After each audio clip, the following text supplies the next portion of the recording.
哎，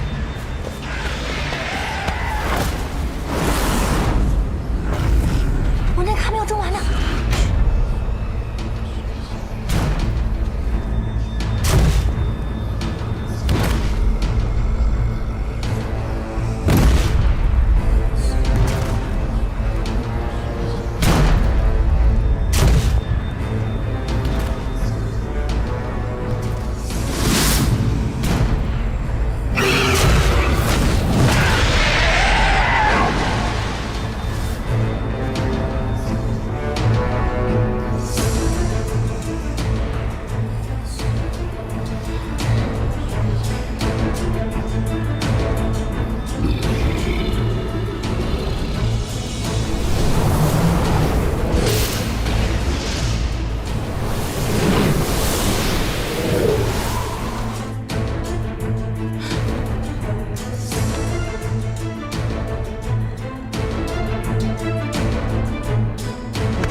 我都说了我没有种完，这还说？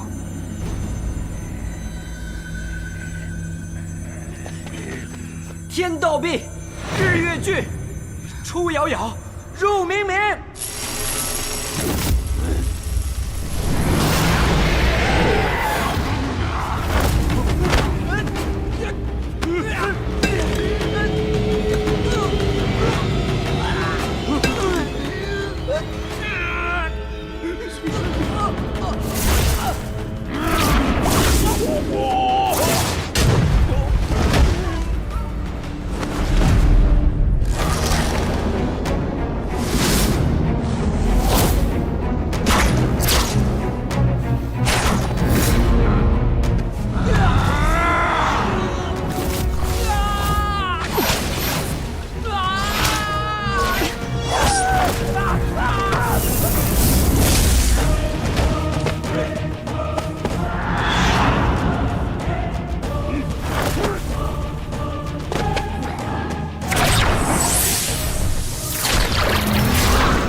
羽魔杵。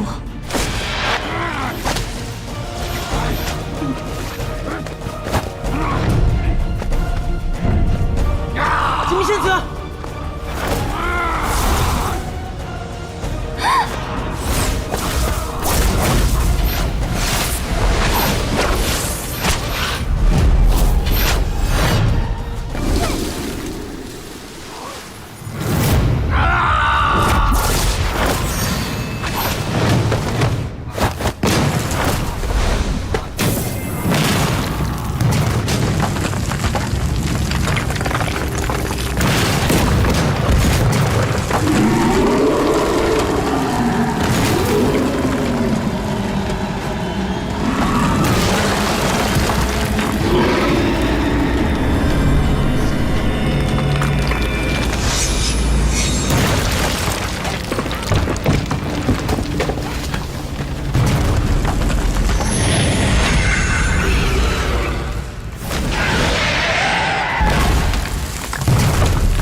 你刚才给他撒的什么呀？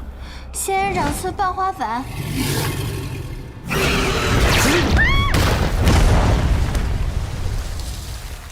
小心！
羽魔杵。啊！这个怎么用啊？跟我念。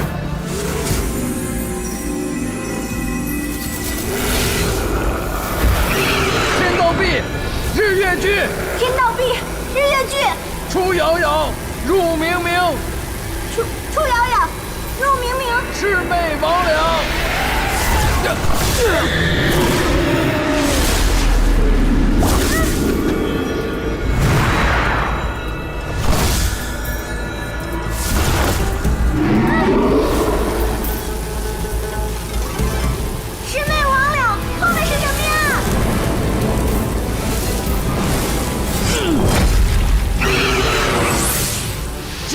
香王，接香王。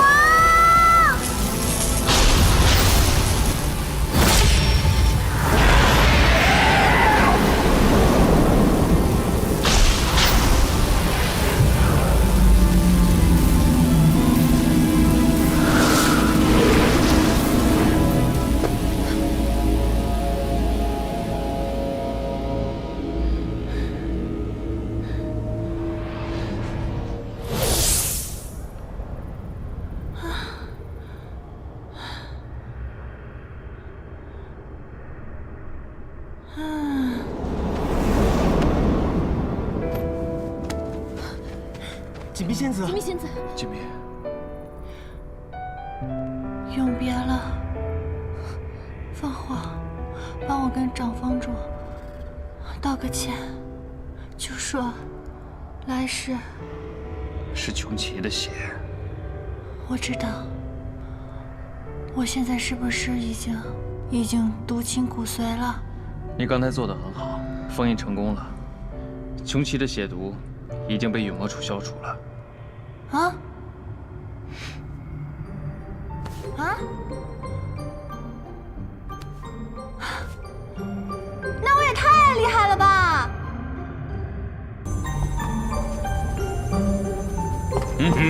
二位仙友可有请柬？我是月下仙人的老友，麻烦二位通融一下吧。那就不强了。今日不比往日，天后娘娘寿辰，这南北天门如若无检，一律不得放行。我可是月下仙人的老……哎，居然月下仙人也不管用了，这两个天兵天将简直是板正的麻将牌，一点都不通融。哎，等等，这玩意儿怎么会在你头上？怎么了？明明有尚方宝剑，非要和他们磨嘴皮子。走。哎，不好意思啊，让一下，让一下。哎，怎么回事啊？小神多有得罪，请。不知道。走。走，进。哇，拿着鸡毛当令箭，耳听为虚，眼见为实，原来不是典故。原来凤凰是一只插满令牌的鸟啊！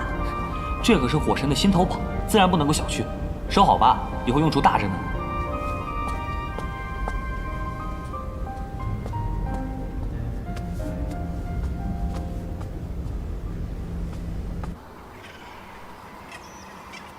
这么着急便走啊？待母神收验后动身也不迟。我一早收到了父王的飞书，说魔界的几个小城主又开始争夺地盘了，我必须尽快动身平息纷争。方才我已入内向天后娘娘拜过寿了，军情紧急，礼数不周，还望凤兄见谅。那好，一路保重。如需要增援，随时知会我。只是刘英尚有一事不明，还望凤兄据实以告。但说无妨。凤兄不是寄情于锦觅仙子吗？为何刘英听闻穗禾公主将要入主七武宫？我并无心娶妻，大概是母神那边放出的传言吧。刘英惭愧，方才还狠狠地腹诽了凤兄，险些把你错怪成了负心薄幸之徒。只是我跟锦觅也是一段不能开花结果的孽缘。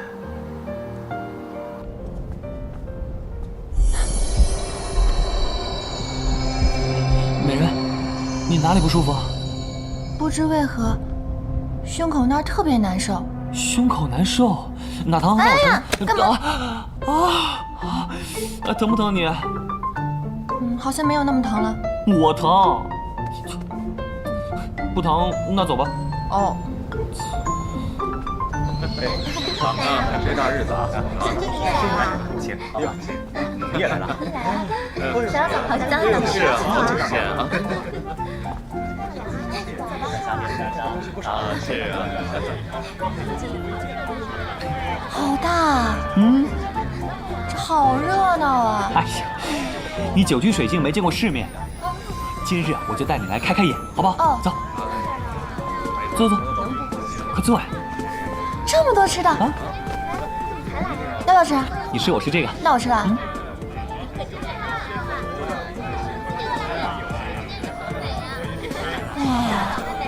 大惊小怪，真没见过世面。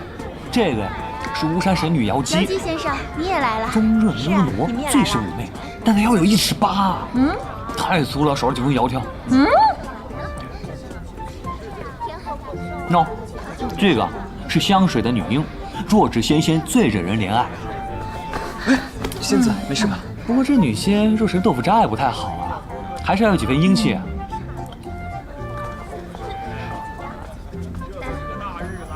这个谁啊？雨中豪杰，天海的精卫，一堆小石子儿砸着东海龙王四处搬家。不过他性子太烈，天下几个男的受得了？蒲世君，你好厉害，你怎么谁都知道？6界美人赏析宝典听说过没有？我编的，厉害吧？不过如今美人势头渐衰，想当年鲜花神子芬，那才叫一个风姿绰约。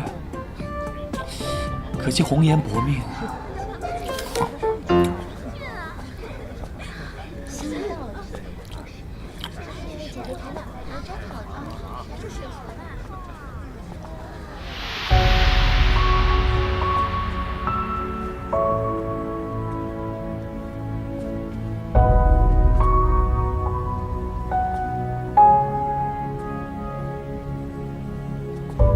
哎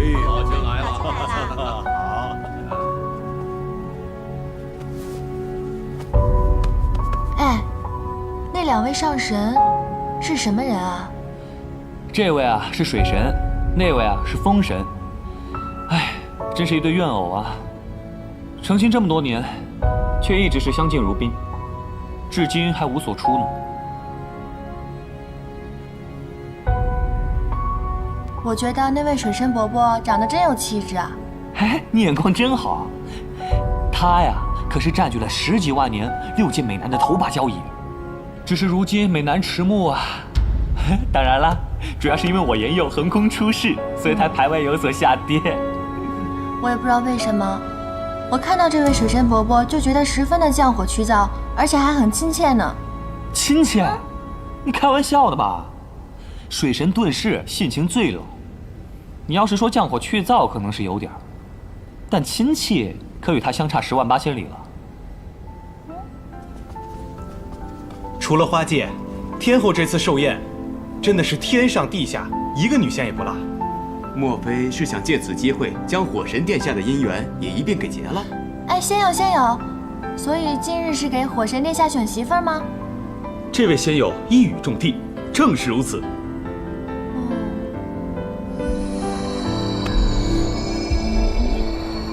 我赌一杯琼洛，精卫公主胜。哎，可是火神殿下好像喜欢男仙，我听说前阵子有位清秀书童，甚得殿下喜欢，谁知用法术化成了女仙，就被火神殿下给弃了。这火神啊，身居高位，看似风光，但其实他的婚嫁大事啊，由不得自己做主，无非是场博弈。天地天后夜神火神到！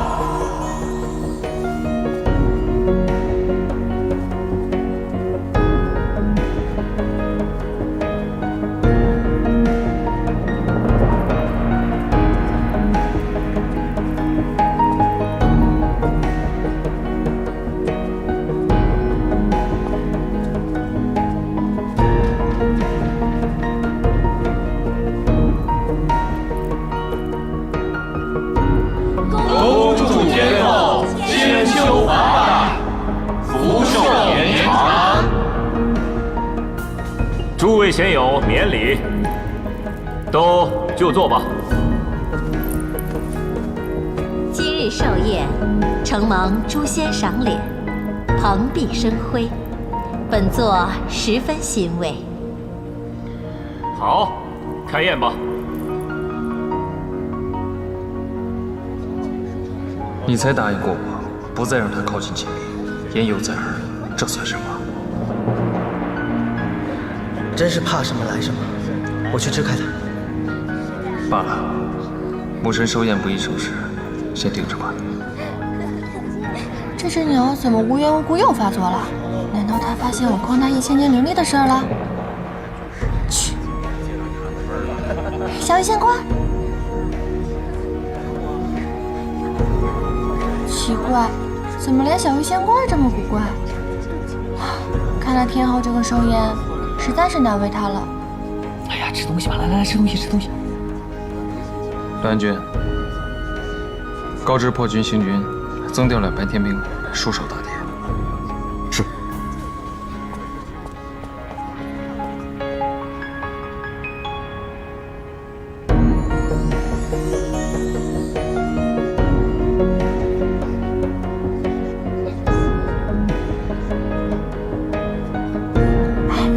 这位是？啊，他是属仙仙上。鼠仙？我最害怕鼠了，我不喜欢老鼠。他不是一般的老鼠，他是我们12生肖里的老大哥，才情了得，下的一手好棋。你喜欢的水神遁世期间，从不见旁人，就和他下棋了。是吗？那他还蛮厉害的。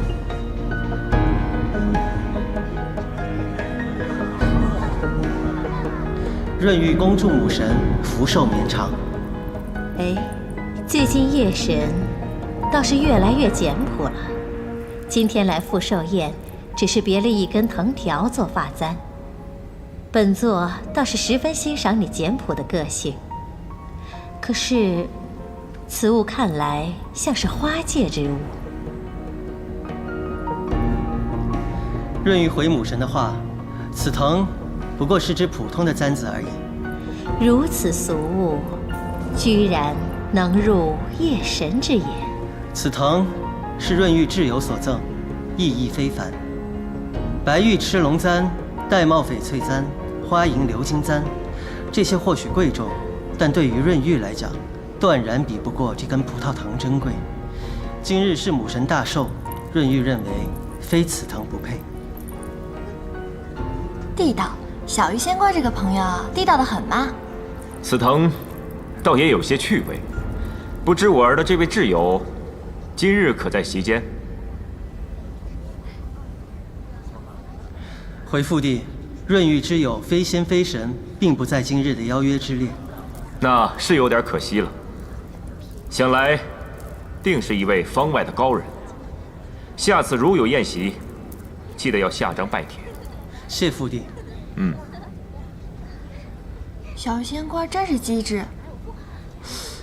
不过这天帝好厉害啊，他都没见过我，光凭一根葡萄藤就能看出我的人品。点评到位。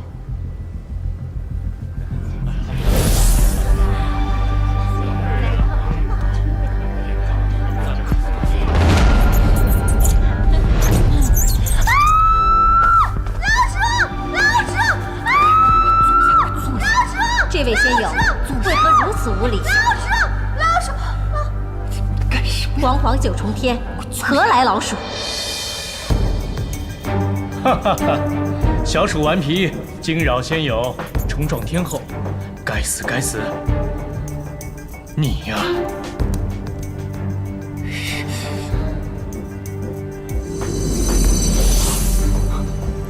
何方神圣，来赴寿宴，竟然用幻术掩盖真身？母神，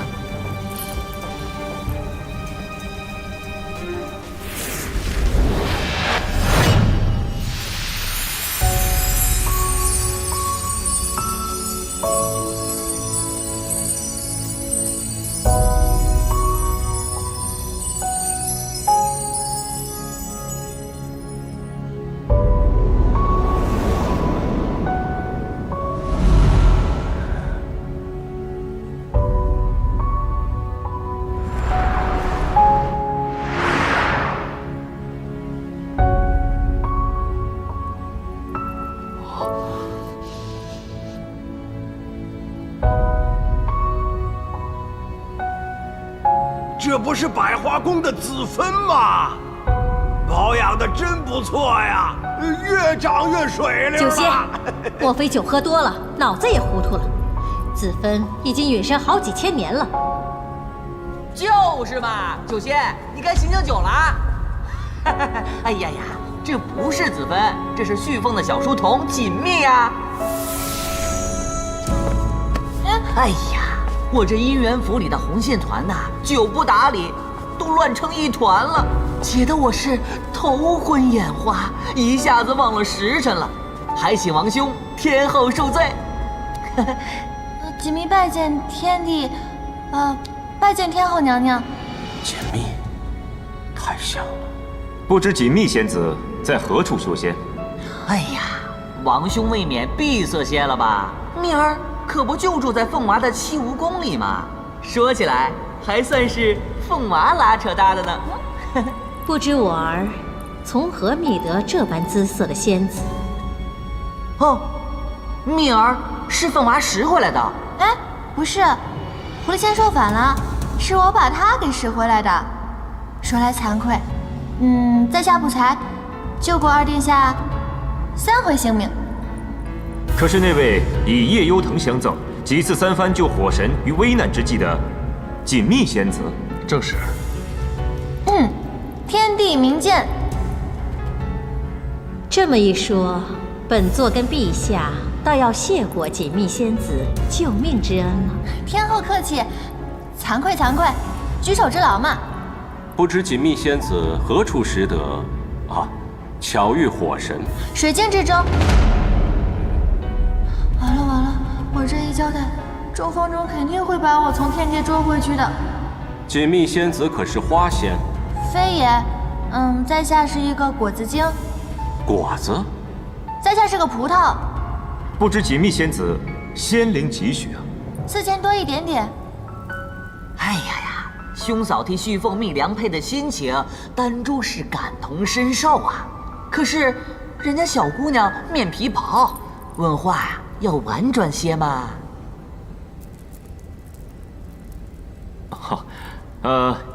听说这个穗禾为了贺天后的华诞，亲自排了一出云韶羽衣舞，不知天后可愿与本座一同欣赏啊？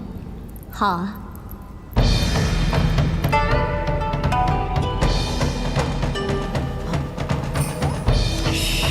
在那边，走走走。走走。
好。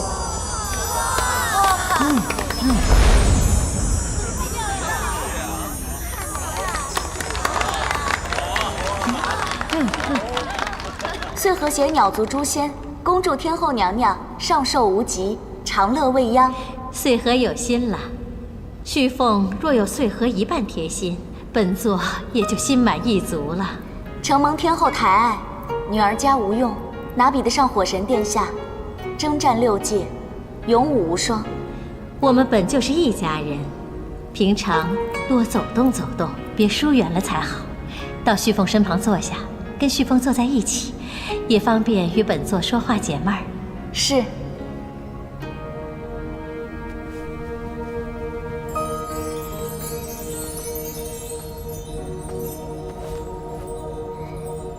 今日姨母寿诞，穗禾陪殿下多喝2杯。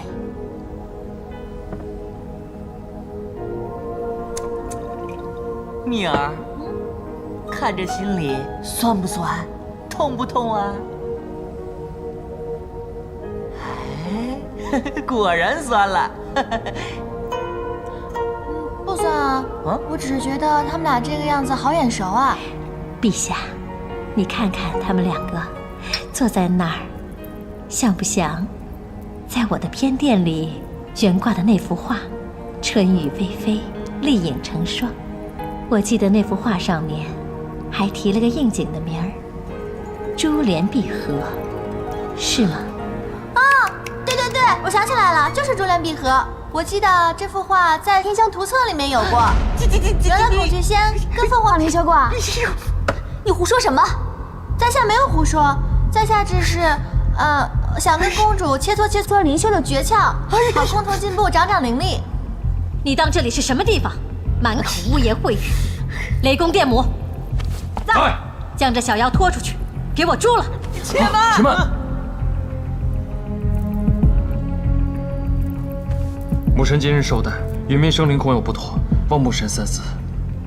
这孩子是来自花界，恐怕不懂得天规，天后手下留情啊。他满口污言秽语，玷污了天家的尊严，不能姑息。母神息怒，母神若要责罚，便请责罚润玉。锦觅原是润玉挚友，若非润玉偶然提及今日是母神寿宴，想必锦觅仙子也不会前来。润玉愿担全责。你头上的那只发簪，本来是一对吧？莫非这个小妖就是夜神所说的赠腾之人？本座若无记错，方才夜神说，在宴席里没有赠腾人在，如今看来竟是扯谎。难道夜神为了包庇他，想要揽了罪名不成？母神只管责罚，润玉绝无怨言。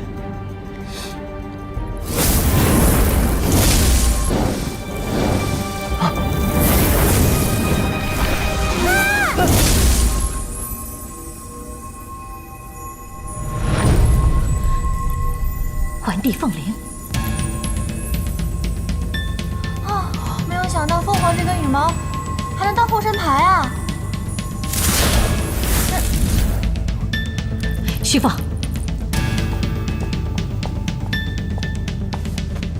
还望母神网开一面，求母神开恩。你们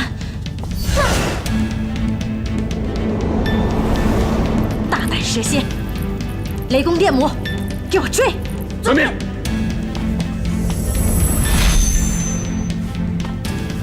扰了父帝母神雅兴，待儿子回来，再向母神请罪。徐凤，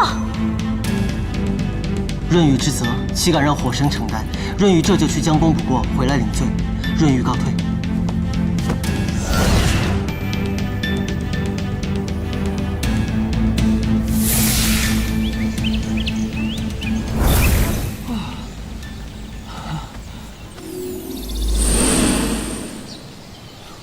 哇，天哪！哎呀，我如今快得这般登峰造极，叫那群天兵天将怎么办啊？真是高处不胜寒啊！护持君，今日谢谢你啊，又救了我一命。那你准备怎么回报我呢？你想让我怎么回报你呢？不如就以身相许吧，让我们天天来讨论灵修的真谛，怎么样？灵修？严友君不怕灰飞烟灭吗？雷公电母马上就到，快跟我走。却不知火神今日端的什么名目，要将我灰飞烟灭？我今天没工夫给你掰扯，若再放肆，错过妖魁，不过负手而已。或许只有他才能保得住锦觅。美人儿，你我情投意合，却又要被一棒打散。不过你放心，我回去加紧修炼，定将你夺回来。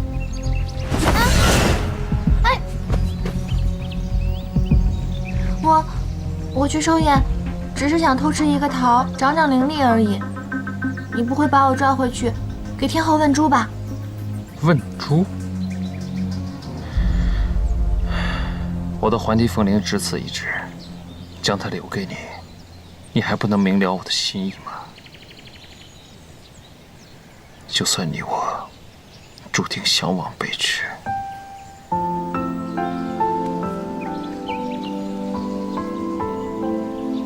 谢谢。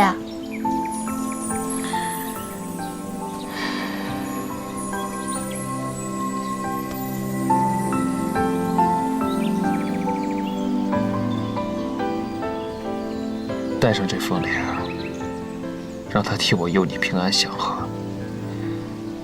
我现在就送你回花界，从今往后，你我再莫相见。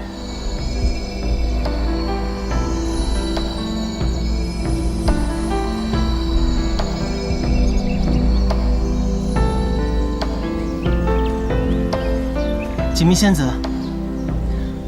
小玉仙官，你没事吧？赵方主，火神殿下能如此想，便再好不过。赵方主，长方主，长方主放心，旭凤岂是不明事理之人？既然知道与锦觅的关系，定不会连累他的。火神殿下通情达理，还请火神守口如瓶，以保花姐安宁。什么秘密？还敢多嘴？若不是收到此处的花木讯息，一路追踪过来，你要躲到几时？今日母神寿宴，锦觅误闯，暴露了面目真身，伏地母神皆已起疑。此刻天兵天将正四处捉拿锦觅。什么？锦觅，我真不是故意的，长房主，当时真的有老鼠，我才跑的。罢了，你若能让人省心，怕是月老也能4万断案了。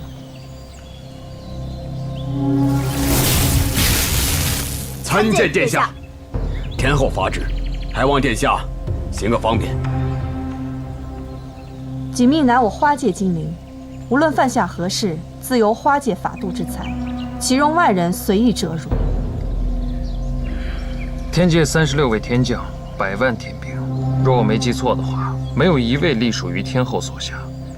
雷公电母莫不是忘了先下效命于何人帐下？二殿下且息怒，属下皆效命于二殿下麾下，自当听从二殿下调遣。既然如此，我命你们2位即刻带领天兵返回天界。天后那里，我自有道理。属下遵命。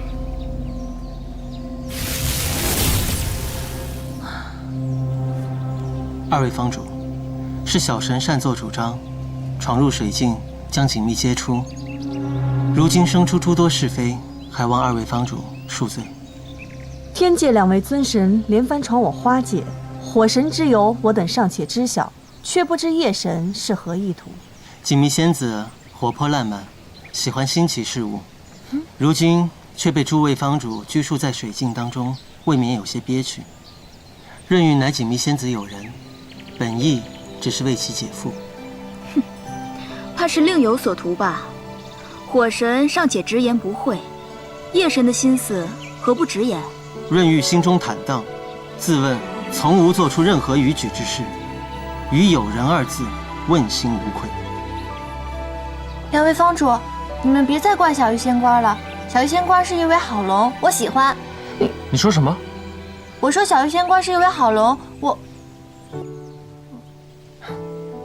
谢锦觅仙子抬爱，润玉亦喜欢锦觅仙子。你和夜神怎么会？你可知锦觅是何人？你可知锦觅为何会信手变化？你可知我七幽宫的刘子池？你可知鲜花神名讳何许？你可知锦觅本性属水？你可知鲜花神的真身乃水莲一般？你可知你我锦觅3人实是异母兄妹？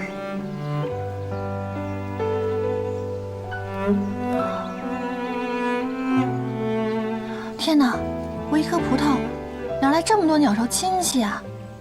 这要是真的话，天后岂不是我后妈了？太可怕了！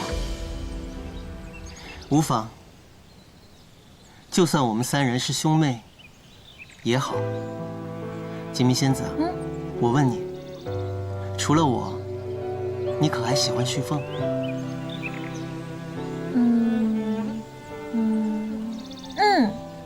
喜欢。那月下仙人呢？喜欢。颜佑君又如何？喜欢。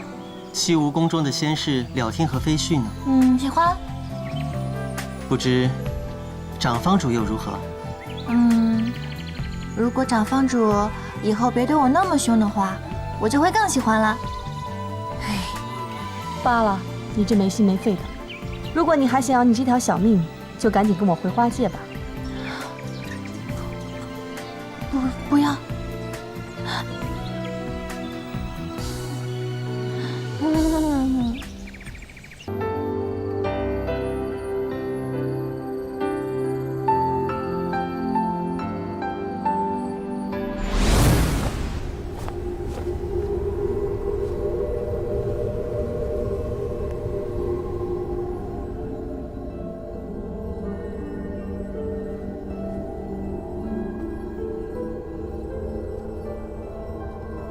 我跑都跑了，梦里还要把我抓回来，怎么天帝跟他老婆一样小气啊？冒昧的，将锦觅仙子请至这太虚幻境之中，还望锦觅仙子不要介意。不是找我问罪的，天帝陛下实在是太客气了。哈哈，真没想到啊，居然在梦中跟天帝陛下相遇了，哈哈。此处乃是太虚幻境，乃是仙家魂游修炼之所。偶尔幻境现于凡间，则被凡人称为海市蜃楼，以为是海中天禅、吐纳之气所成。我初闻此说，也不免为之一笑，以为凡人无知。直到9万年前，我夜游至此，见他踏水而行，步步生莲。隐去之前，他于雾气中那回眸一瞬，我方知晓何为幻境，何为海市蜃楼。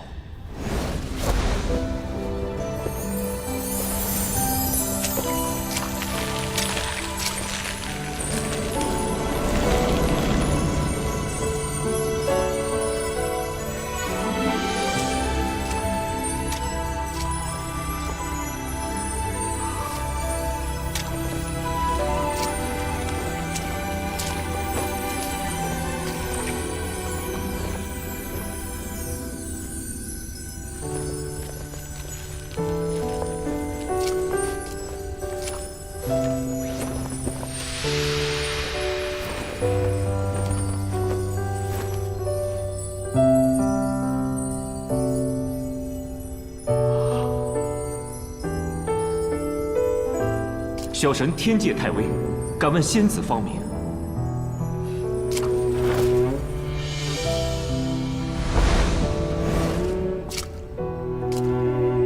自他逝去，天界从此再无春色。我也许久没有来到此地。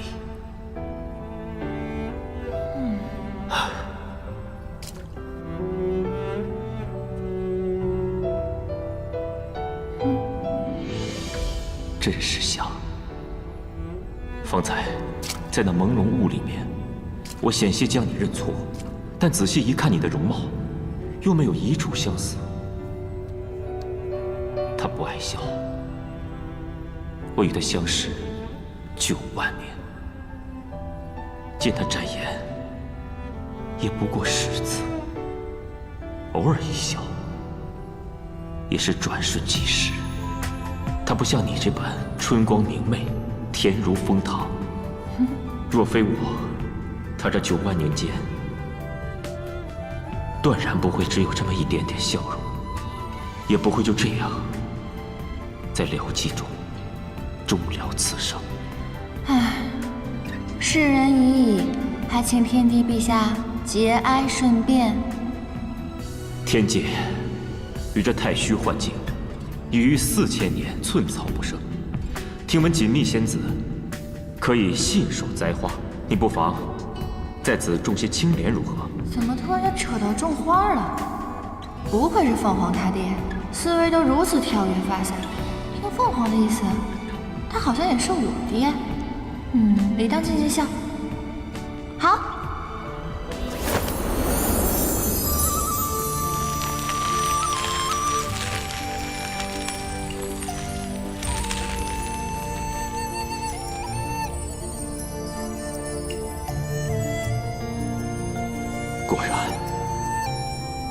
果然，天地节哀，锦觅只能以此来聊表我的劝慰之情了。你可知我方才所言乃是何人？锦觅尚且年幼，且常居水境，这所识之人嘛，都是一些蔬菜水果的。像您说的那种万把年才笑一回的深沉之人，实在没有。不过1日笑10回的肤浅之辈倒是多的是。恕锦觅见识浅薄，不知道天帝所说的是何人。方才所言之人，正是花神子芬。锦觅仙子仙龄4000余岁，难不成没有见过子芬？从没见过。真想不到，竟然恨我至此，连自己的血脉也不肯相见。天帝陛下，您这话可不能乱说呀！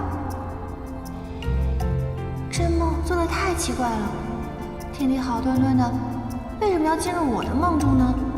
鲜花神明明是半脸，而我呢却是颗葡萄，怎么会是我娘亲呢？这对父子俩真是一个比一个发散。哎，不对，这明明是我的梦啊！看来是我发散了。都怪这凤凰，白日里净说一些有的没的，入梦太深，该醒醒了。看来不是一般的梦啊。算了，既梦之则安之，难得梦见回天地，不如向他讨一些灵力，做一个灵力大涨的梦，也不算是白梦一场啊。天帝陛下，若是您喜欢看我种花，我可以经常给您种；若是您派我去天界做个花匠亦可。只是这个，怎么了？你有何难处？尽管直言。锦觅呢，灵力不高，虽然平时勤学勉励的修行，但是还是个小精灵而已。栽花种草的伎俩虽略通一二，但还是要凭借万物之力才能够变换，所以让天帝见笑了。想必是子芬封住了你的元灵。这样吧，我授你一些灵力，你且回去修炼749日，便可修炼出真身。这锦觅如何受得起天帝陛下赐予锦觅的灵力呢？好孩子，你我之间本不必如此生分。我授你一些灵力，乃是天经地义之事。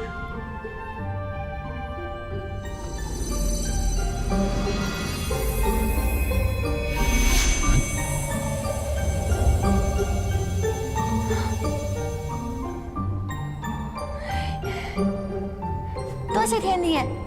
可是你的修为不深，我只能授你5000年的灵力。5000年。多谢天帝，多谢天帝。若非我数万年前一念之差，众方主也不会与天界为敌，你我也不必夜里才能元神相见，真是委屈你了。不委屈，一点都不委屈。来一晚上就给我5000年灵力，你都不委屈，我委屈什么呀？希望这个梦真的不是一个梦啊！我欠子芬的，都会慢慢的补偿于你，只是有一言你要谨记。天帝陛下但说无妨，锦觅定当赴汤蹈火，在所不辞。你要切记，断然不可与旭凤、润玉生出男女情谊，你可明白？天帝放心，举手之劳，举手之劳。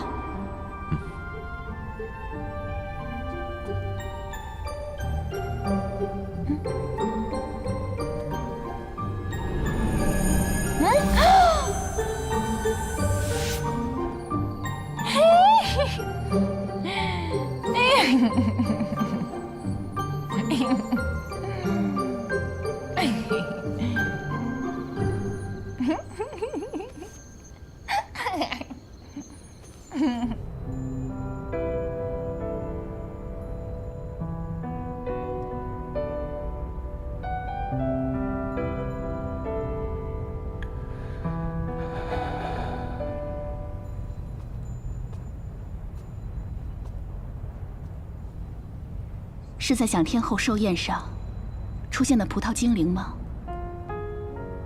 那精灵和他确实有几分神似。因为看见那小精灵，我也会一直忆起子芬。这许多年，你虽然从未对我提起过子芬，但是我知道，在你心里，她从未离开过。林秀，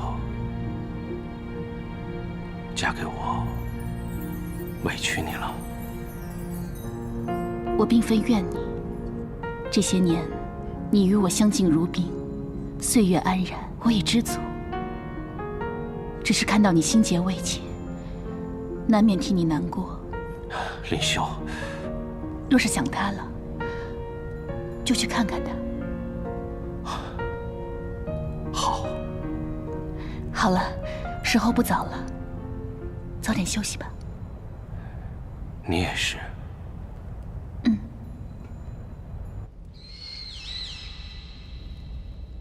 你先斩后奏，把那个小妖精放回花界，现在才来谢罪。牧师息怒。你堂堂火神，尊贵的天地之子，平日里这么多双眼睛都在看着，你却与这等不成体统、连仙级都未入的小妖做朋友，甚至不惜为了这个小妖当众顶撞我怎么能够放心？锦觅多次救过儿臣的性命。也正是因为他的法力低微，儿臣不得不出手相助。锦觅年幼无知，比较生疏，但他并无恶意。你告诉我，你真的只是为了报恩，还是对他生了感情了？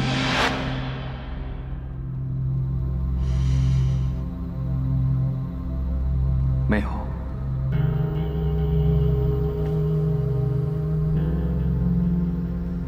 好。那你就答应我，从此不再见那个小妖精，那母神就会宽恕他无罪。昨日，我已在长房主面前承诺，今后与锦觅再不相见，母神可以宽心了。宽心？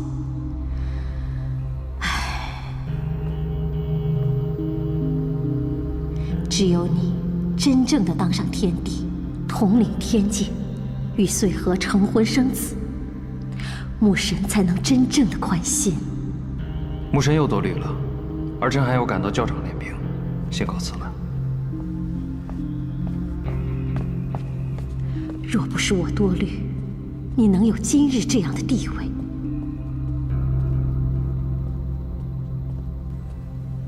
殿下寻夜方歇片刻，又何必急着去花界，劳累伤神呢？听闻长方主素来待下严厉，这次我偷带锦觅私游凡界，又差点在天界闯出祸端，只怕长方主不会轻饶锦觅。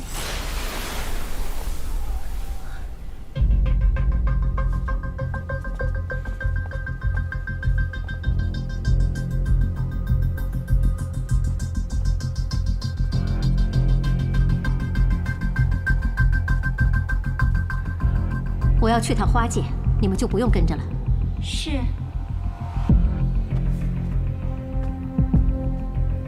糟了，他定不会轻饶锦觅。天后对殿下已经心存芥蒂，这个时候殿下若贸然前去，恐怕只会火上浇油，更难以收场。旭凤昨日如此笃定锦觅乃父帝血脉，父帝昨日看锦觅的眼神又的确有意。我去请父帝。好，那我去花界一探究竟吧。一切小心。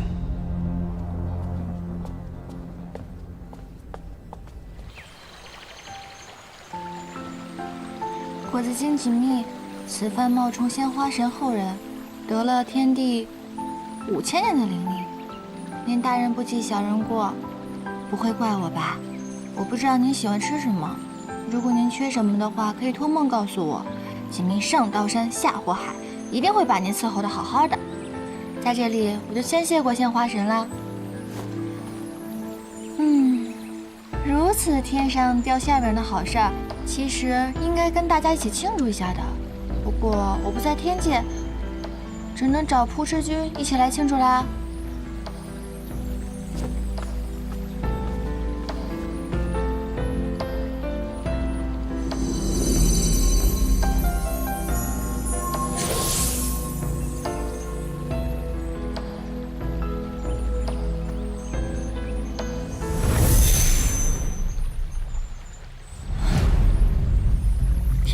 天后娘娘，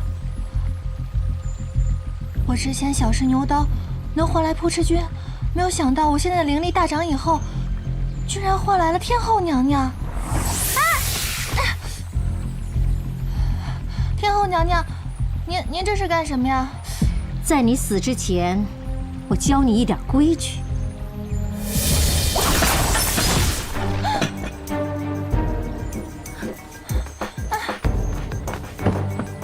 天后娘娘，您这是干什么呀？这是什么规矩啊？我不管你是什么身份，也不管你和旭凤还有润玉之间是什么关系，就凭你这张脸，我就可以杀你千百次。你和子芬还真挺有缘的，死在这里，也算你死得其所了。我不知道你是什么意思。什么时候的事？已经有半个时辰了。母神冲动易怒，若是父帝再晚，只怕锦觅他。锦觅是我的骨肉，我如果贸然出头的话，屠瑶就更不会善罢甘休。这样，你速传本座的口谕，就以你母神寿诞之后封赏诛仙，大赦天界之名，将你母神召回来。既然是父帝的血脉，那便是润玉的妹妹，请父帝放心，儿臣必当尽全力护持。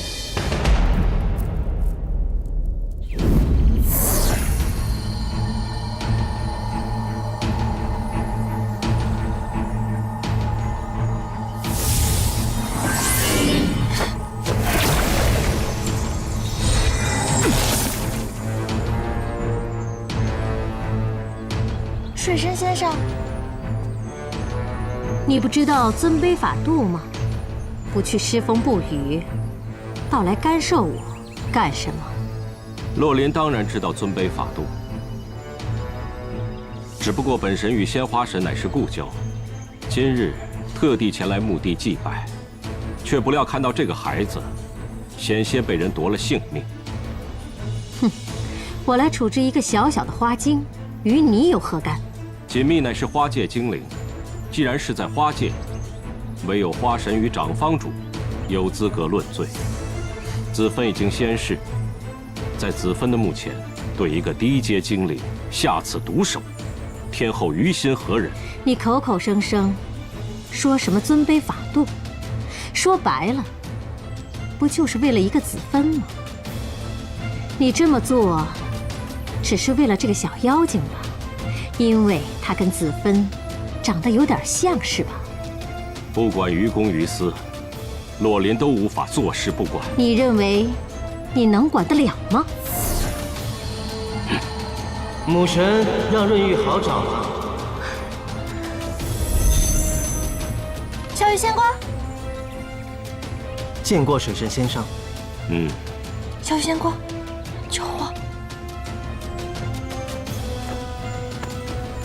儿臣叩见母神。本座并没有让你起来。回禀母神，儿臣乃是奉父帝口谕，请母神速回九重天，商议封赏诛仙、大赦天界事宜。天后母仪天界，自当坐镇天庭，谨言慎行。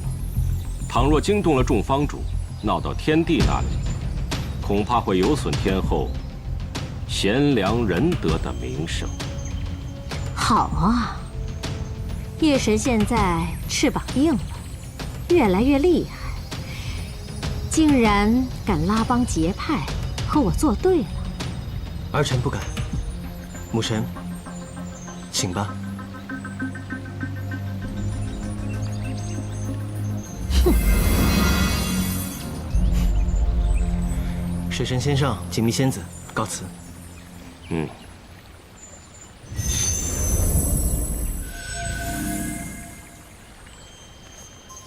多谢水神先生。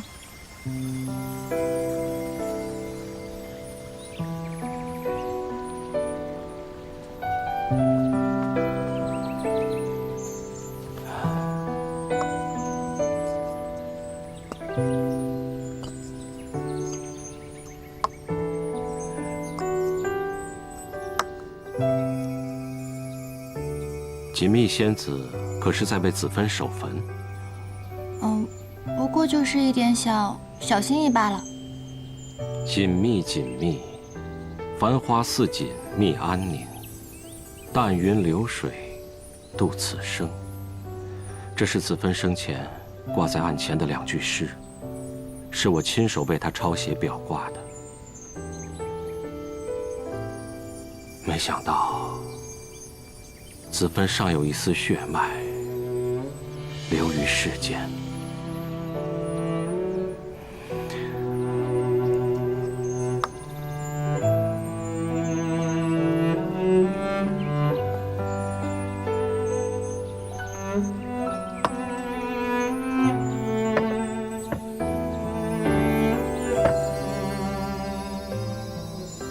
水神先生，若如您刚才所言，锦觅难道真的是鲜花人的，还有天帝的骨血吗？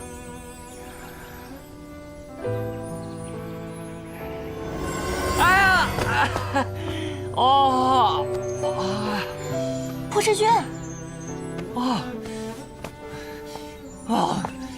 锦觅，你每次能不能有点准头啊？早晚被你弄骨折。严有唐突，见过水神先生。严佑君可是来花界玩耍？没，严佑从来不寻花问柳，是锦觅仙子召唤我，方才闯入花界的。哎，你灵力见长啊？难道水神仙上也是你召唤来的？你能召唤严佑君，施的是何咒？我的灵力低下，我用的就是一般的召唤术。严佑君的真身乃是水蛇，锦觅可能换水？之前火神说我体质阴寒，所以让我练习了一些水系术法。冰英宝变过1、2次，但未试过换水。那你试试呗。我现在，好吧，那我今日就当着水神仙上的面试试吧。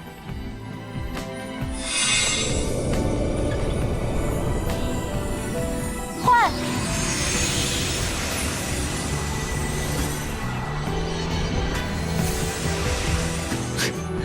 哎，你这个灵力啊，换水还是不行。我再试一下嘛。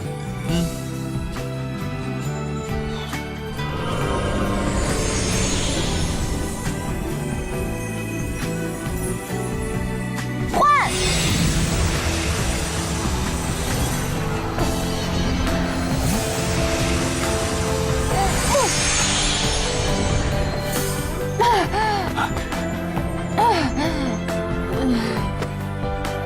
锦觅，你这普通妖精逞什么能啊你？怎么样？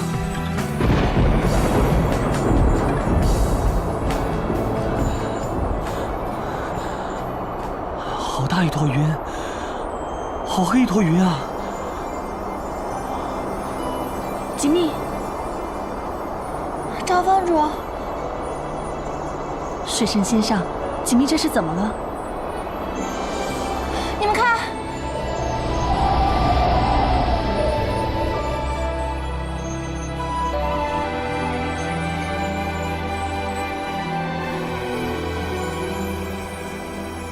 下雪了，我把雪召唤出来了，我召唤出来了。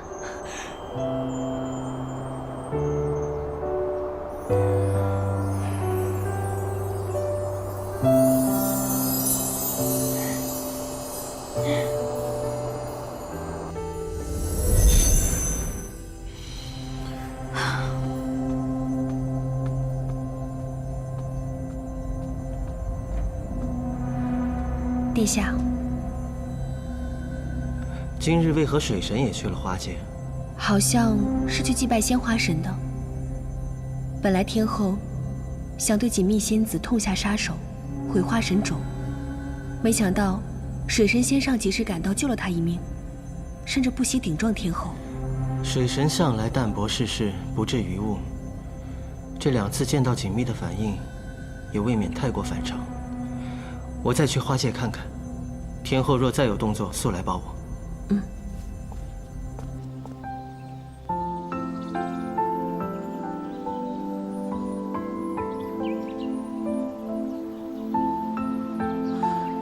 如何？可是灵力耗损太过所致。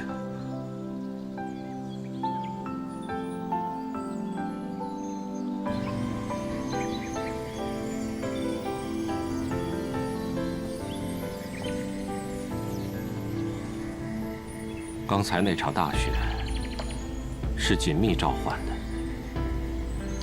若非锦觅属水，如何能召雪唤炎佑呢？锦觅到底是何身份？如果锦觅只是一个普通精灵，你和海棠方主又怎么会如此紧张？牡丹不过是花界的丝花小仙，水神的事情，莫非自己还弄不清楚，还要他人转述不成？锦觅和子芬太过相似，却自言是葡萄。洛琳实在弄不清楚这其中的缘由。锦觅从生来便由你们照顾，今日能解这个谜底的，唯有你们花界众方主了。我还说锦觅这迷糊劲儿是天生天养，原来这竟是有源头的。嗯？难道？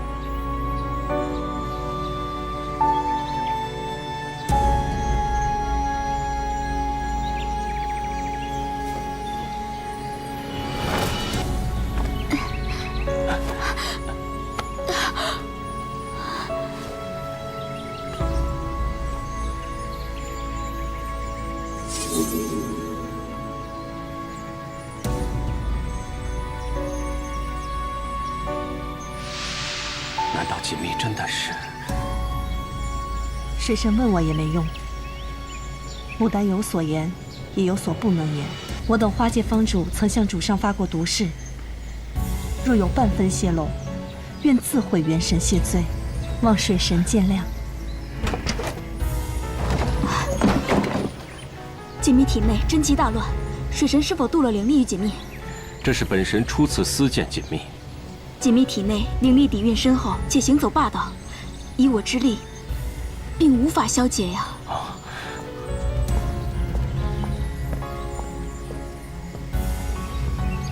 为了锦觅的性命，如今也别无他法了。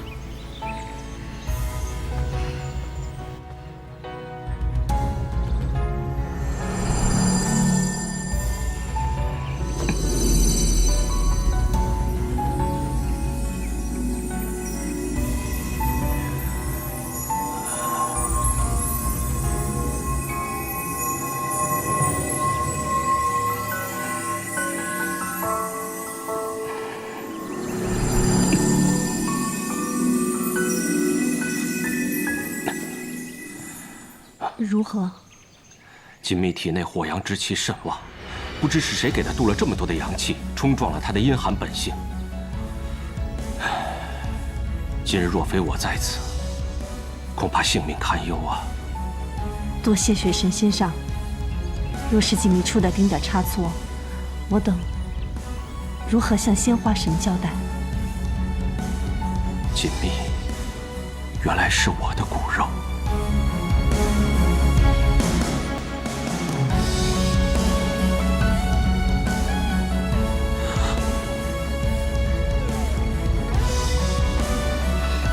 先生一定是误会了，怎么会呢？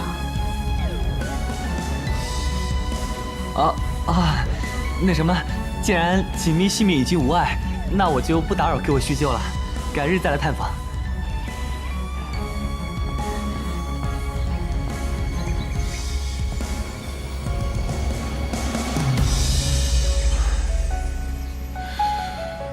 神人背后无是非，哪个神仙没故事？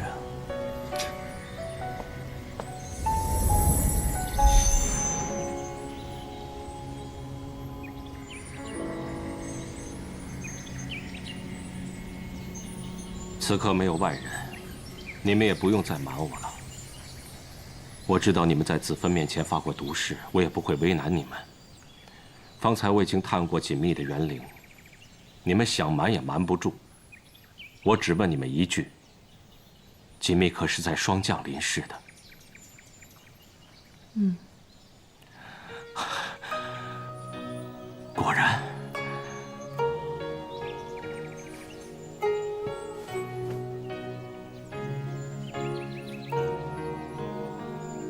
蜜儿，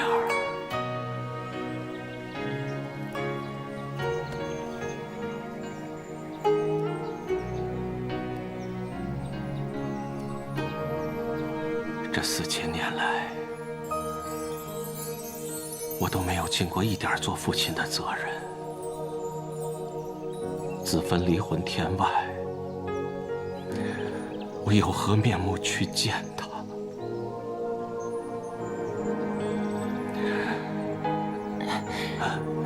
蜜儿，蜜儿，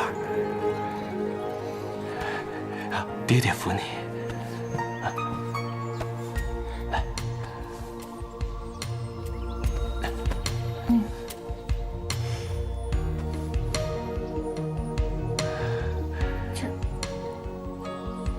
爹爹，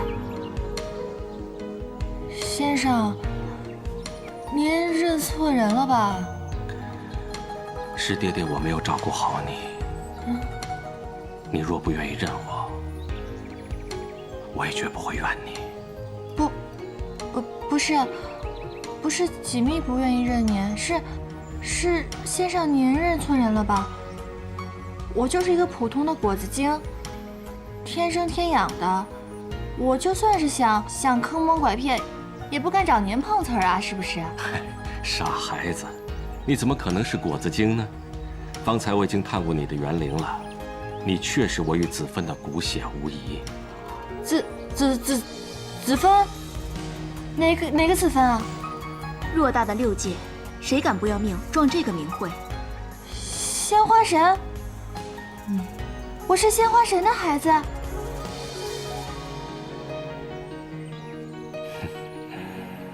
我的妈呀，这梦真的是不可乱做。太虚幻境，我冒充鲜花神的后人，骗了天地5000年的灵力，果然是遭了报应。鲜花神啊，你老人家大人不辞小人过，就饶了我吧！快醒来，1、2、3。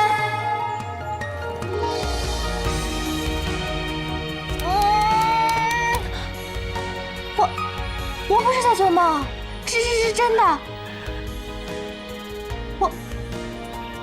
我做了4000年的果子精，我现在是一滴水啊，还是一滴花啊？你的元神想必是子芬用迦兰印给你封印住了，所现真身并非实体，也因此你的灵力修炼有所阻碍，人身也显得略稚嫩了些。等爹爹带你去师尊玄灵斗母元君那里寻求解数，就可以还你原来真身了。赵方主，他说的是真的吗？先主隐瞒此事，本是想要护你周全。既然你已经在天界露出了真身，便是瞒不住了。有水神仙上护着你这个闯祸精，也好。现如今爹爹遍地中马，昨天见一个，今天又见了一个。不过连长方主都这么说，多半是真的啦。没想到我也有爹爹跟娘亲了。爹爹，您真的是我爹爹吗？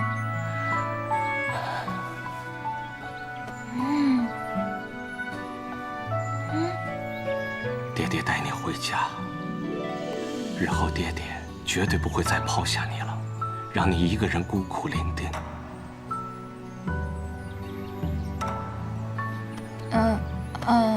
好说好说，都好说。不过，你们都说我是鲜花神的孩子，可是鲜花神已经仙逝4000多年了，我连他一面都没有见过，不知道他长什么样。你母亲虽然不在了，可还有爹爹呀。只要有爹在，爹爹会永远陪着你的。对了，蜜儿啊，现如今你身上火阳之气甚旺，你是从何得来的？解铃还需系铃人，现下当务之急就是要把这个人找出来，取回你身上相克的灵力。不是我要的，是他给我的，他给我的，我也要还吗？都什么时候了，还想着灵力？不还，你就等着吐血吐死吧！不是，是昨天夜里天帝提我的元神去太虚幻境，是他给了5000年的灵力，跟我没有关系吗？天帝，他与你说了些什么？他说，他也是我爹爹。笑话！真是化天下之大忌，这般厚颜无耻之徒，怎配做天界之主？哼！若非天帝，仙主怎会魂飞魄散，含恨而终？言他是锦觅的弑母仇人也不为过。爹爹，我呸！他也好意思？海棠，你方才说什么？子芬究竟因何而去？4000多年了，你们究竟想要瞒我到什么时候？仙主因何而去？说起来，水神仙上当年亦贡献过一份力。今日，我就是违背当年对仙主立下的誓言，自毁元神，也要将真相说个明白。天下男子皆薄幸，如今锦觅长大了，却一个个要捡现成的爹爹来做，当年却在哪里？你知不知道仙主为保下这个孩子，拼尽了一身的护体修为？4000年前，锦觅咕咕坠地，仙主合眼之时，正是水神小登科之夜。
先上春风得意，看桃花尚且来不及，又何尝有闲暇念及旧人？够了，海棠，锦觅还在里面。若是让锦觅听到这些，我们万死难辞其咎。锦觅也要被牵扯进这上辈人的恩怨情仇中，何必呢？难道说子芬是死于天元208612年霜降，而不是13年夏至？华界隐瞒子芬死讯近1年，为何？当年，海棠，你连我的话都不听了吗？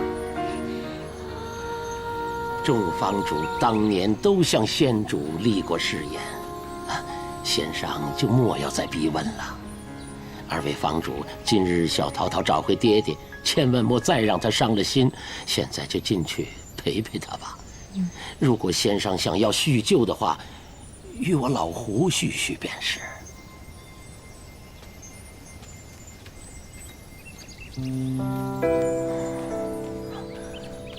老胡，你也算是子芬身边的人，当年发生了什么事，你定然知晓。仙主既然一直想要保守着这个秘密，恐怕就是不想让仙上增加更多的烦恼。不过，既然仙上不愿意做一个糊涂的傻瓜，那便做一个伤心的明白人吧。当年天帝还为天界2殿下之时，是如何步步为营的赢得仙主的芳心，这个仙上恐怕比老朽更为清楚吧。天帝为了顺利登基，与鸟族结盟，娶了鸟族的公主屠瑶为妻，背叛了仙主。先主得知之后，是轻蔑神上啊！幸亏先上你的仁善，对先主是万年如一日，先主对先上也是日久生情，这本是一件悬崖勒马的好事情啊！孰料天帝登位之后，顽性不改，竟然继续纠缠先主。可是先主执意不从啊！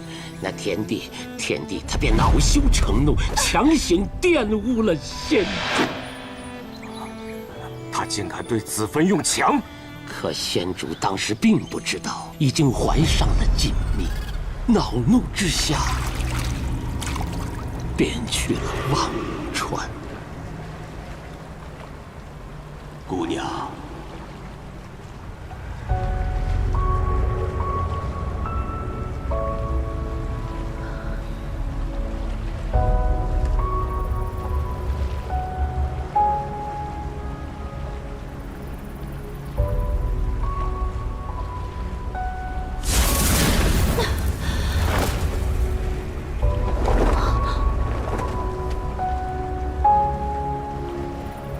你在我和权位之中已经做出了抉择，你我早已是陌路，如今你又这般羞辱我，让我愧对洛林。我只有跳下这忘川，洗清我这一世的耻辱和情伤。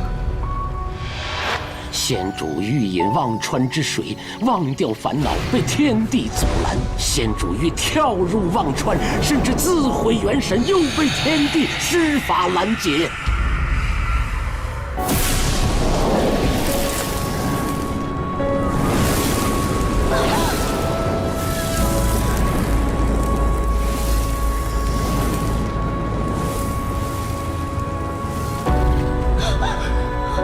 我是天帝，整个天界都是我的，我不准你死，更不准你忘记我。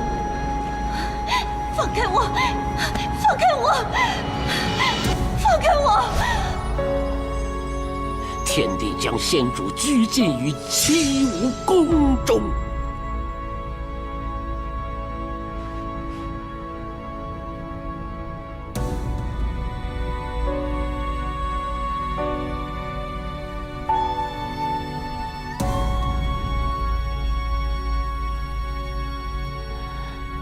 师兄，师兄，师兄，师兄。为让先主死心，天帝密谋为先上与封神指婚，并故意让先主听到。水神封神到。陛下，专程召我和林秀，所谓何事？师兄，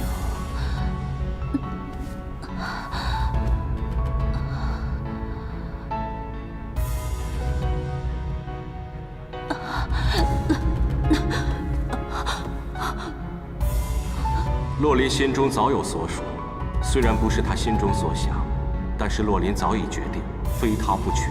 我为你与林秀赐婚，不只是我的意思。眼下六界动荡，水神与风神联姻，才能鼓舞天界兵将的士气。洛林，难道你要违抗天命吗？谢陛下美意。洛林公主您与屠瑶公主永世和美，但要洛林违背本心，就算削了洛林的神境，沦为凡人，也恕难从命。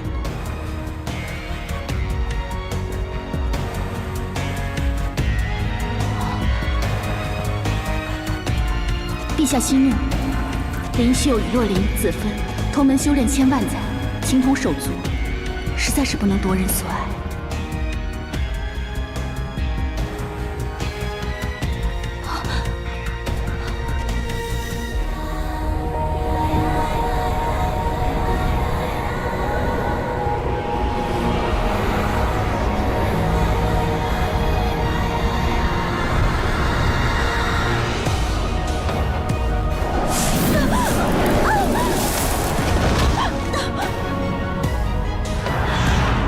屠瑶那时已经如愿嫁给天帝，她还有什么不知足的？哎呀，天帝当时是为了时事才不得不娶童瑶为妻，可心里他一直惦记着仙主，甚至想娶仙主为侧妃。童瑶知道了，焉能不恨他？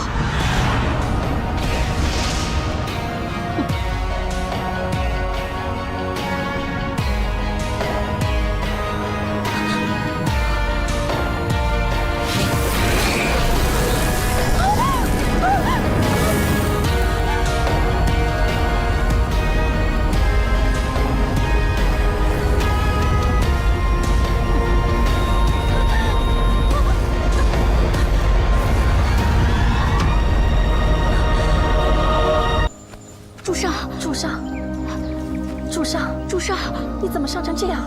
主上，我拒婚之后，曾来花界探望过子芬，但她竟然对我说，她的心里从来没有过我。自始至终，只爱过天帝一个人。你还是回去跟林秀成亲吧。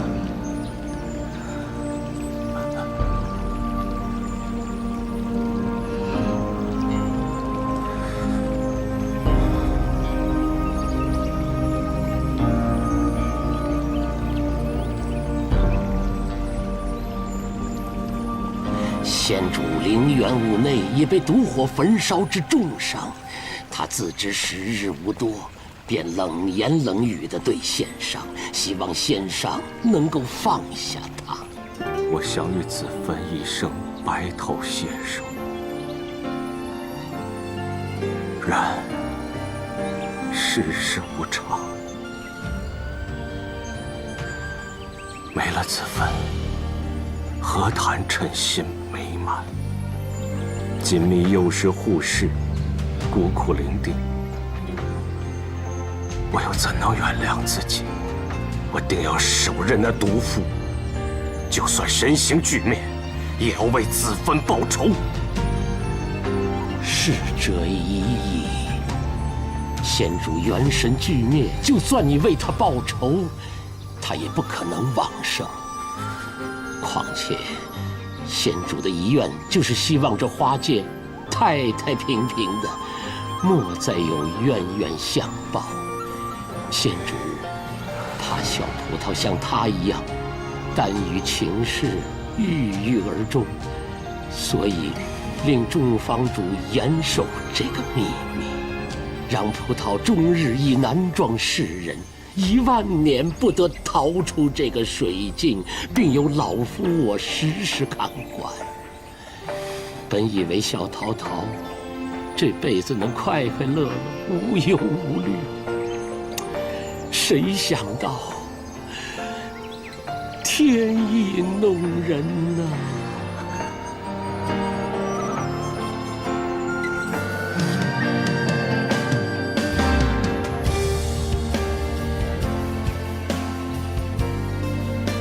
锦觅，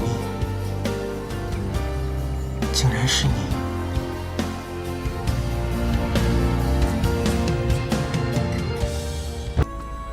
以后在九霄云殿上，可不能再乱说话了。放心吧，弟弟，我就在那儿乖乖的坐着，听你们说话。我不多言不多语，我也绝不跟天后对话，这样他就拿我没什么办法了。天后若是再为难你，也不用怕他。嗯。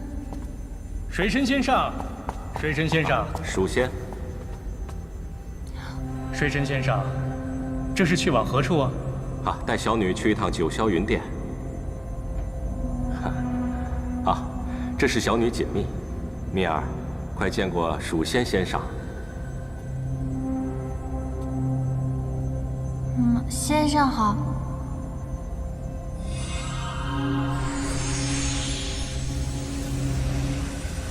看你行色匆匆，可是要下界？啊，我正要去寻先生。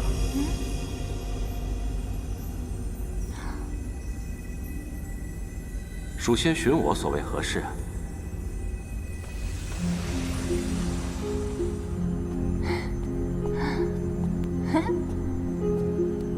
锦觅仙子，小鱼仙光，这么巧，你是要去巡夜吗？还不着急，时候尚早。对了，锦觅仙子前日里返回花界，诸位方主可有为难啊？那就好。锦觅仙子此番来天界，一定要小心。如今天后余怒未消，恐怕会对锦觅仙子不利。此番不如携润玉随行，也好有个照应。小鱼仙官，莫要为我担心了，千万不要因为我耽误你上职。你我说话这功夫，估计已经耽误你挂星布业了吧？并未耽误。承蒙锦觅仙子上回所言，喜欢润玉，润玉打从心底里感激，能为锦觅仙子效劳，自是在所不辞。只是润玉自幼便有婚约在身，恐怕要辜负锦觅仙子的一番美意了。这有什么呀？大家都是朋友嘛。小鱼仙官，就算你有婚约在身，我也照样喜欢你的。我亦喜欢你。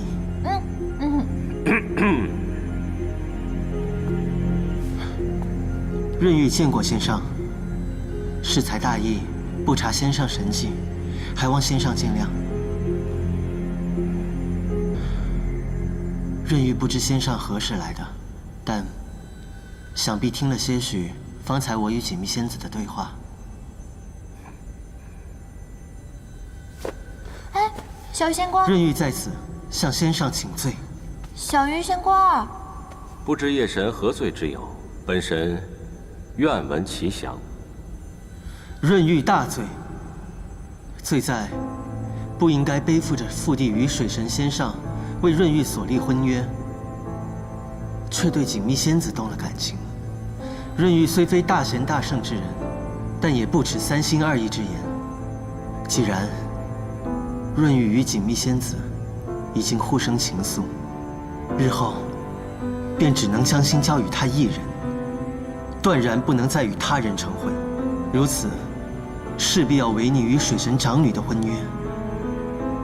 润玉自知罪无可恕，还望仙上责罚。我明明就是水神长女啊，她为何提出喜欢我，却又不能跟我成亲？啊，是了，小鱼仙官并不知情。夜神，快快请起。快起来吧，小鱼仙官。夜神可知，若违此约，有何代价？无非削神级，贬下界。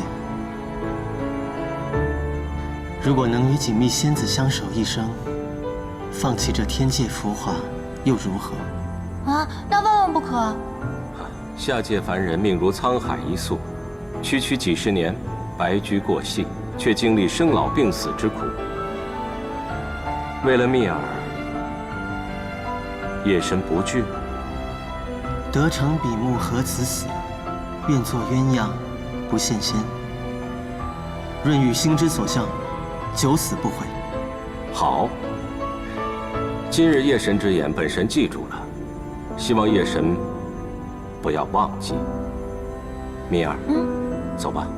哦，告辞了，小鱼仙官。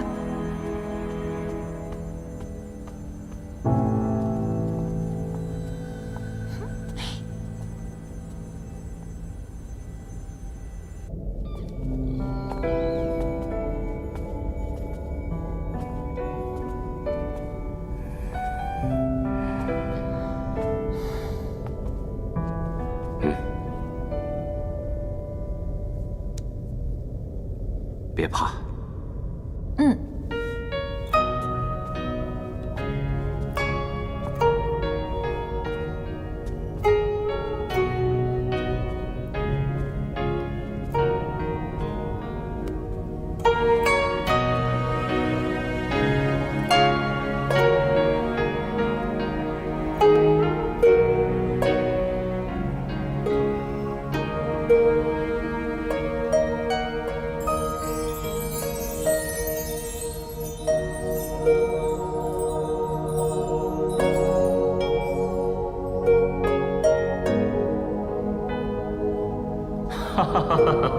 今日本座喜得这6届音律第1的凤首箜篌，又正值家宴，大家不妨品评一二。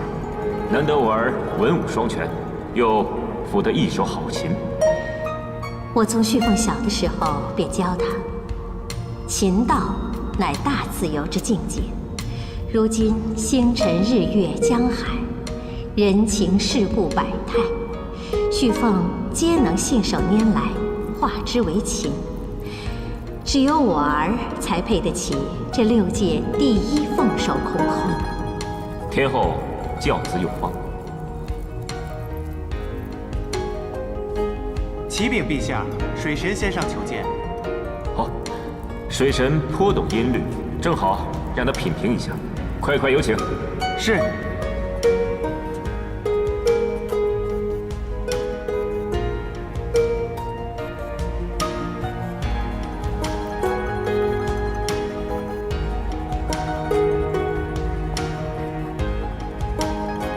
锦衣，蜜儿，凤凰，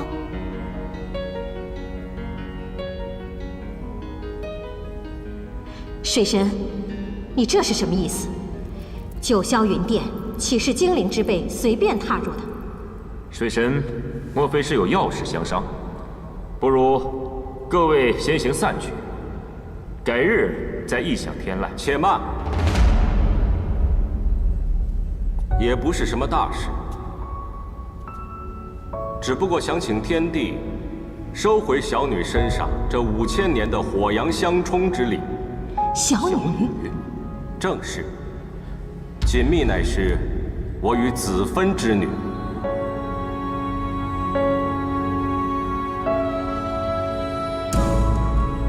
什么？水神，你别被这个精灵给糊弄了。她真身就是颗葡萄，当日诛仙有目共睹。若说是水神和花神之女，未免荒谬。你还别说，锦觅和子芬长得的确有几分相似啊。丹珠，你也如九仙一般脑子糊涂了吗？老眼昏花了？天后所言极是，先生可莫要认错了。不劳天后挂心，若非人心险恶，子芬怎么会在锦觅诞生之时起便施法术压制其自身灵力？天帝可知当时花神因何仙逝？花神之事，实乃天命。6界神录有载，花神本是佛祖座前1半莲，入因果转世轮盘，本因湮灭，不想错入3岛10中，为水神与玄灵斗母元君所救。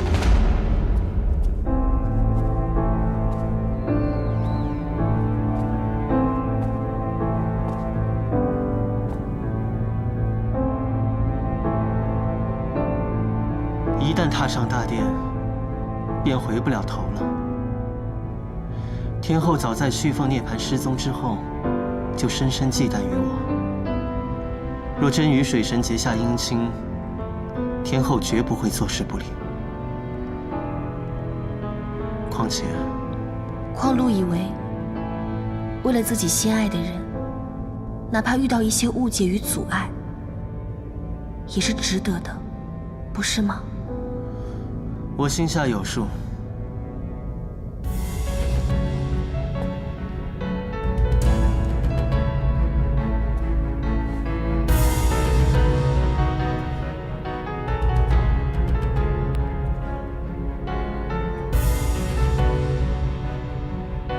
此逆天之行，终必遭惩戒。花神寿终不过灵力反噬之果而已。水神昔年出手相救时，就该料到有此因果之报。说起6界神录，其中也有记载，业火乃破灵之术，分为81类，琉璃净火居其首，又分5等，毒火为其尊，是天灵，焚武内，仅历任火神能掌握此术。当年，夜神殿下到。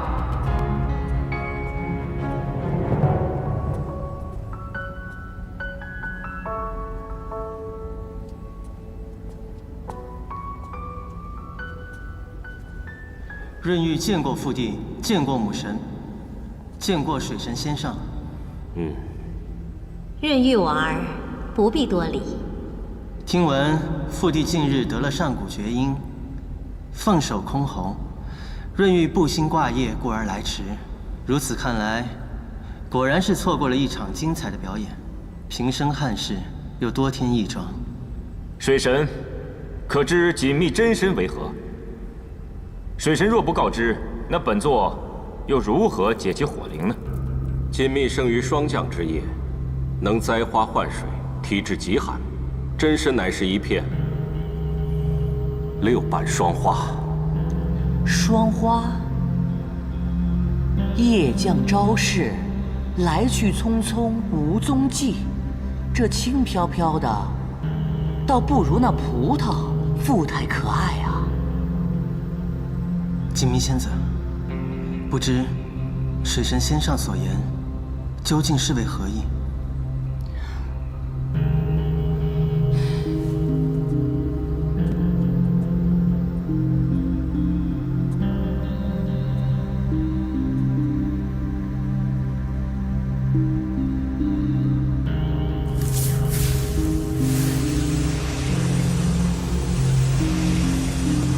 果然体质阴寒，非我所出。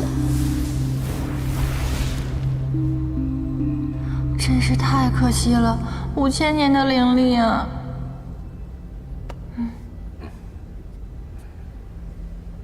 不想，竟是水神之女，可惜了。父帝之意，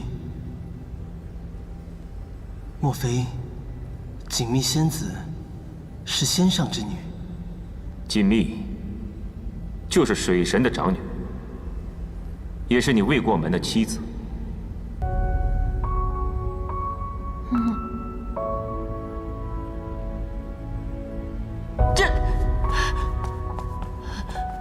蜜儿许配给了润玉，那凤娃怎么办呀？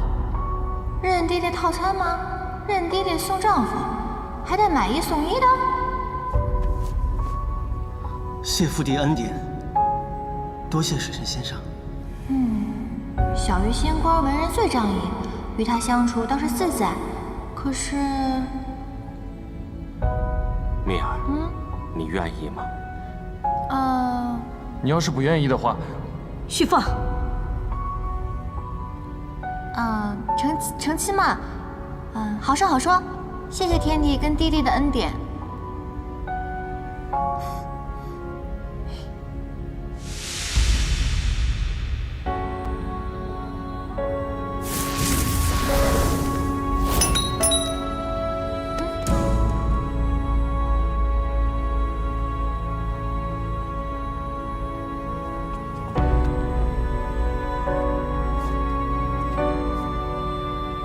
不如锦觅仙子就先别这根葡萄藤吧。那谢谢小鱼仙官了。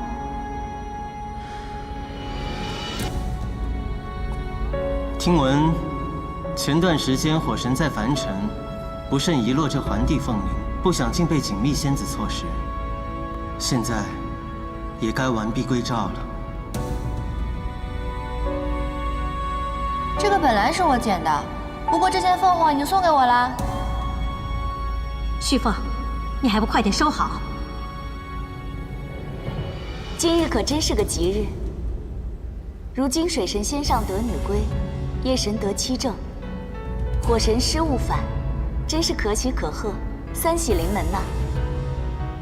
好了，今天就到这儿了。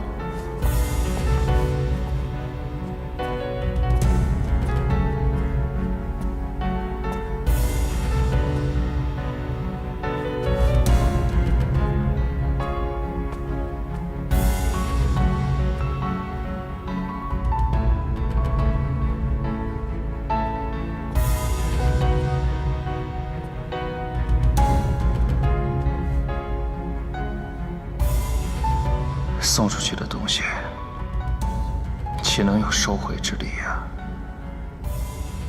何况我已是在锦觅仙子处的，何止区一只凤灵了？若是归还，就一并都还了，不然就一样都别还。言下之意是要收回那1000年灵力？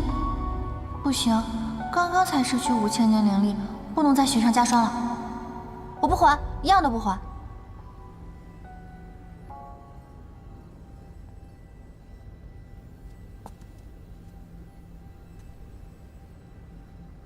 明日戌时，6次赤板，等我。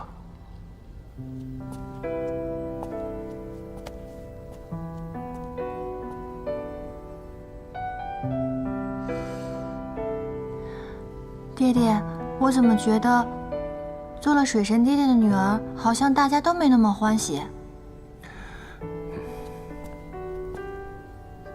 锦觅仙子自己欢喜吗？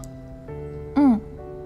锦觅欢喜，水神欢喜，润玉也欢喜。